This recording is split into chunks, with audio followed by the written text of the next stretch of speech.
In this lecture, we're going to look at the beginning of Israel. Most Jews lived outside modern-day Israel for thousands of years until they started to return there in the 1800s due to the influential ideas of Theodor Herzl, who was the founder of Zionism. Keep in mind that it's not as if Jewish people lived in the area of Palestine for thousands of years. Many had left after the Bar Kokhba revolt in 132 AD. They lived all around the world in different locations: Poland, Lithuanian Commonwealth, Russia, later on the United States after mass emigration, but really not that many in Palestine. However, this would change significantly, largely fueled by the ideology of Zionism in the decades to come. After we go through this lecture, you'll understand what connects ancient and modern Israel, and to be aware of the unifying ideology of Israel today. Let's look at some differences of Israel ancient versus new. Israel is a concept that is both a modern nation state, but also something that is described in the Old Testament. From the Old Testament perspective, it begins with the patriarch Abraham, in which God makes a covenant with him, offering to bless him and his descendants, that they would number as much as the stars in the sky or the sand on the seashore. The borders of Israel are described in specific detail in the Old Testament, and this land is offered to Abraham and his descendants.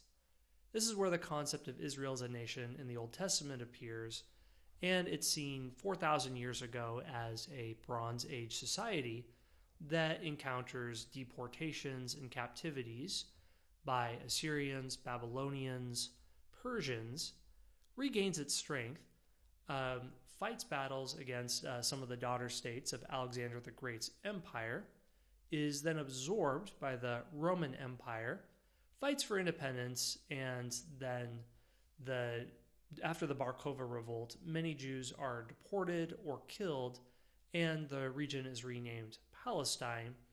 Then, over the centuries, it's absorbed by many different empires that come in.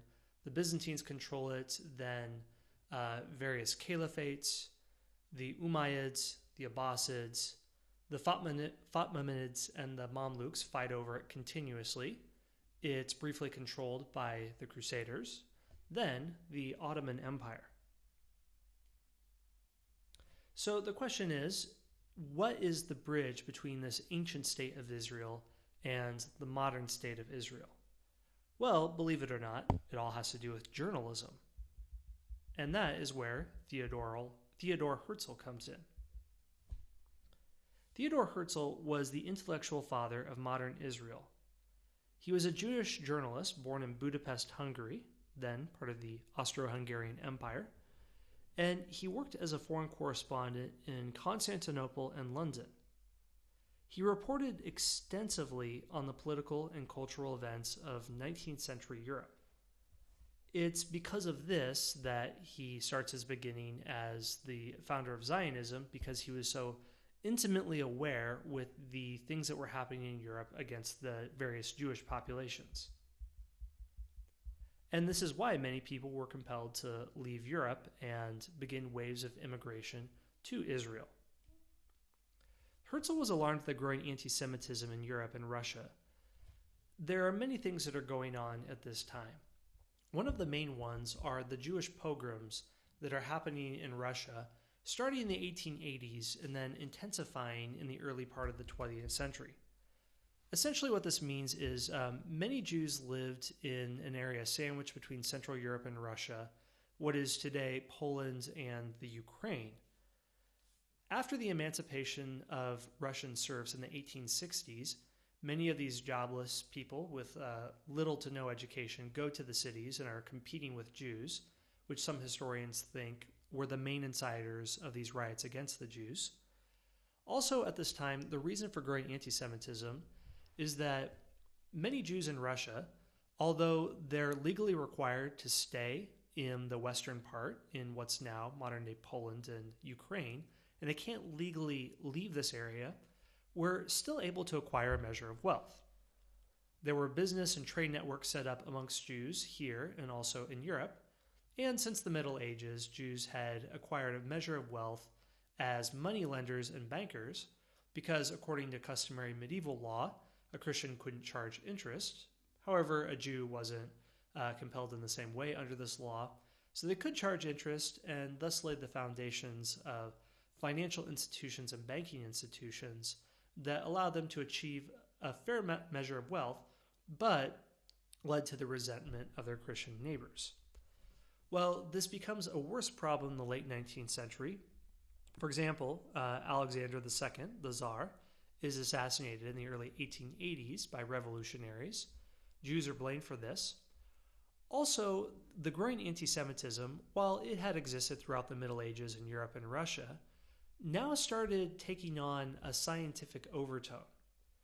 Scientists began to analyze the human species much in the way that they analyzed mammals, reptiles, by these different taxonomies and branches. So what this would mean, and this is the beginnings of the science of eugenics, is that different stocks and different races are categorized according to their level of civilization and evolutionary development. So obviously, Anglos and Nordics are placed at the top of this pyramid, then followed by other Caucasian races, those in Southern Europe. Then you start moving down the pyramid into different Asian ethnic groups.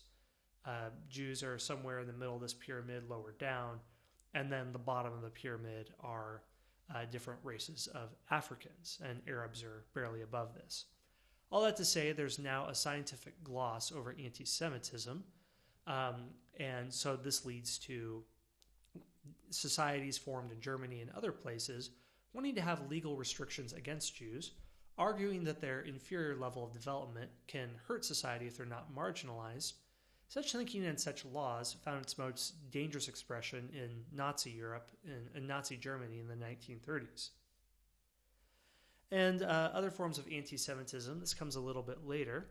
In 1905, around this time, following Russia's disastrous defeat against Japan, there's a book produced called The Protocols of the Elders of Zion. It's a forgery, but the book purports to having secret meeting notes in which a cabal of different Jewish leaders are plotting to take over the world.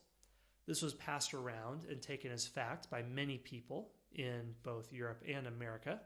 Sadly, Henry Ford bought onto this idea and distributed copies of the book to his factory workers. All that to say, there's a growing amount of anti-Semitism. There are pogroms and rioting against Jews in Russia, and this leads to the emigration out of Russia of approximately 2 million Jewish people to Europe and then the United States, but also to other places as well. Well, what Herzl believed with all this is that the Jewish people could never be safe unless they had their own homeland. Jews in Russia were basically at the mercy of whatever policy the Tsar would come up with. They could be drafted at a moment's notice and sent to the far provinces, and they had to huddle around their synagogues in their tight communities.